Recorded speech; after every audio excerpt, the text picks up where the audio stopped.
Alright, what's going on, guys? Hope you all are having a good day. So this video is going to be top 5 tips and tricks for Rainbow Six Extraction, and specifically for beginner players who are just now picking up the game. It'll help you get accustomed significantly faster to how these mechanics work, and will help you get a decent footing in Extraction. So, real quick, before we get started, I do want to thank Ubisoft for sponsoring today's video. Right now, Rainbow Six Extraction is available to get. Rainbow Six Extraction is a PvE mode featuring all of your favorite operators from Rainbow Six Siege, and currently, the game is available now and starting at $40, and it's also going to be available on Xbox Game Pass on day one. If you're interested in checking out the game for yourself, you can do that using the link in the description, and go play it with some friends. I highly recommend playing it with some other people. But yeah, it's going to be available on all platforms, and you can go and buy the game using the link in the description of this video. All the information will be down below, but anyways, let's go ahead and get into the video. So coming in at tip number 1 is understanding the different enemy types in the game, what they do, what they're capable of, their attacks, and their weaknesses and strengths, because all of them possess different properties that are going to influence and determine how you play an objective. So for example, a lot of the objectives require you to transport things or otherwise bring something from one end to an objective, and there are other enemies like spikers that can fire projectiles from areas which you can't even really see too well. You can listen out for audio cues that are very apparent on things like those enemies, and you also need to sort of prioritize which ones to kill first. Generally speaking, I recommend killing anything with range first and foremost, because you can sort of use your movement to avoid the other ones for the most part. So taking out things like spikers, or to some degree even rooters, very quickly before or shortly after beginning an objective is going to make your life a lot easier. Also, it's important to note, in most cases, before you engage an enemy, if you have a silencer on your gun, normally you can kill them with a swift headshot that will not alert the rest of the pack. However, this isn't always the case, and if you're looking for a weak spot on a particular enemy, usually it's the part that's glowing the brightest on their body, and it can be sometimes hard to hit, but you just want to be looking out for those. But as you play the game more and just sort of experience in-game time, you're going to realize that most of the enemies have both audio and visual cues to indicate exactly what they are and also where they are. This is going to greatly influence your decision-making in-game and how you go and approach objectives to get them done as quickly and cleanly as possible, because you really are rewarded for playing efficiently, not losing too much health and stuff like that, so you may as well play as optimally as you can. There are some quite rare enemy types in the game that you'll encounter every now and again, but it's also important to know how to deal with those ones just in case the situation arises, even though realistically you probably won't see them all that often. Tip number 2 are going to be some real tips for stealth, because the thing is, your gun just straight up simply isn't enough. In a lot of cases, you may be able to get away with it in the beginning of the game, the first few objectives when you're just starting out, but you're going to quickly realize as you go through the more tough maps and you rank up a little bit that you're going to have to start utilizing your react tech, a lot of your gear, and approach situations a bit more slowly and methodically. And one of the best ways to do this, in my opinion, is to actually go and clear out the objective before you begin it of all of the like goo on the ground. All of the like sludge that sort of slows your movement speed is absolutely crucial, because your actual movement is probably your biggest tool other than your weapon. And because ammo can be quite scarce, there are some weapons that are better than this at others. You can use a pistol to quickly clear out large amounts of the sludge on the ground without really sacrificing too much firepower. Shotguns are very suboptimal for that because they fire slowly and you don't get as much of a clearance very quickly as you do with something like a pistol, but also clearing out the nest as much as you possibly can before doing anything else will help out tremendously, and also give you, again, those movement options that you need to have. And then also using your drones or otherwise tech to call out where enemies are and how you're going to approach a situation. And that being said, it's very obvious that playing stealthily and methodically is going to take you longer to complete an objective, and of course to some degree you have a time limit in which it needs to be completed, but there is a healthy balance you can find between optimal stealth and also making good time. So it really becomes more valuable as you play the latter maps, and then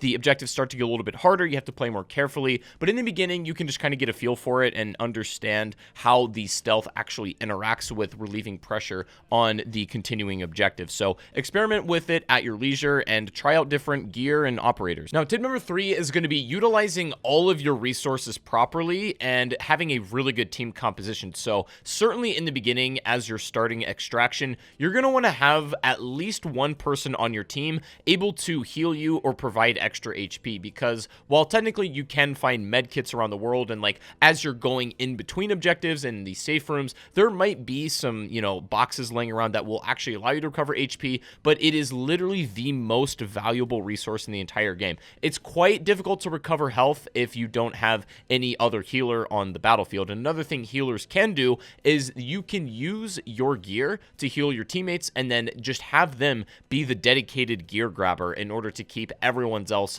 HP alive. Having a squad that's able to deal just tons of damage but really isn't able to do much else is good, but only for very few situations. And you kind of want to know what you're getting yourself into and what operators are particularly strong in your objective and whatnot. But good team composition is absolutely key, just like it is in regular Rainbow Six Siege. And I'm just interested to see how the meta is going to evolve in terms of what, strategies people are going to run in terms of operators. The evolution of the meta should be pretty interesting, but especially when you're starting, in general, as a rule of thumb, I'm going to recommend having one healer on your team at the very least, and then if possible, not as important, but potentially having somebody that can also drop body armor, as that is unbelievably important as well. And you're actually not able to find external body armor throughout the world, as far as I know. The body armor itself is just going to help you protect that HP you do have, but it is literally the most valuable resource you possess, so protect it well and maintain it. So coming in at tip number 4 is having a very good utilization of both your React Tech and also your operator's gear.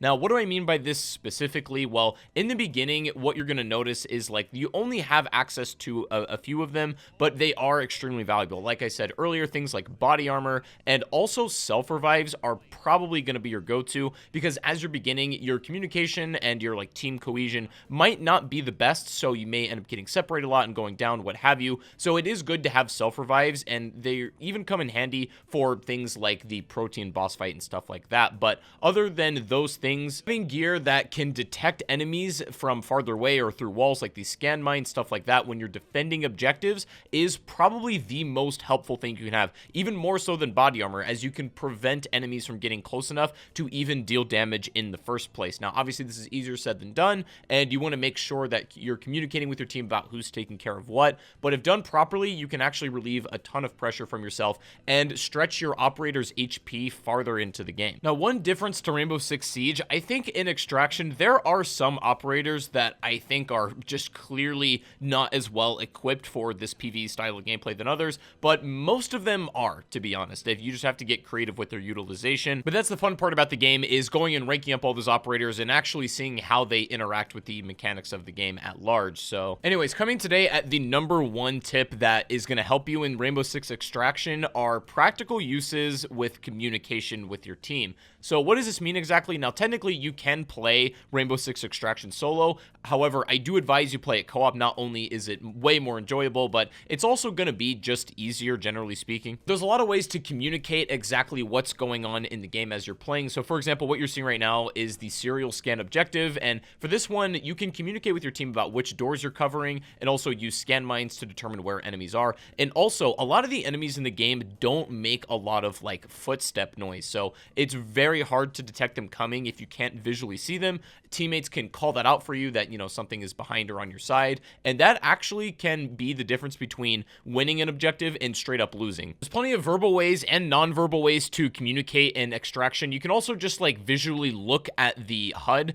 and see where your teammate's health is at and like sort of what their condition and status is, and do what you can to take care of that. But I would say good communication, as we've played this game more, literally made all the difference in the world. We were able to beat maps and objectives on difficulties that were previously like seemingly impossible to us, but it just was because our team cohesion was better. We understood the game a bit more and just worked better as a unit. It might take you a little while to really get into a swing of things, but if you've got a good squad to run with and you all are communicating properly, which again is another very important like attribute in just regular Rainbow Six Siege, and if you're already familiar with that game, then you should kind of know how the etiquette of this is going to happen. But yeah, as you start to level up and unlock all of the maps within the game, you'll start to realize how the flow of each match goes, and it might take you a second to get into the swing of it all, but I think if you are applying these tips, that it's going to make that process so much smoother. So anyways, guys, those are the top 5 beginner tips for Rainbow Six Extraction. Once again, I want to thank Ubisoft for sponsoring this video, and if you want to buy the game for yourself,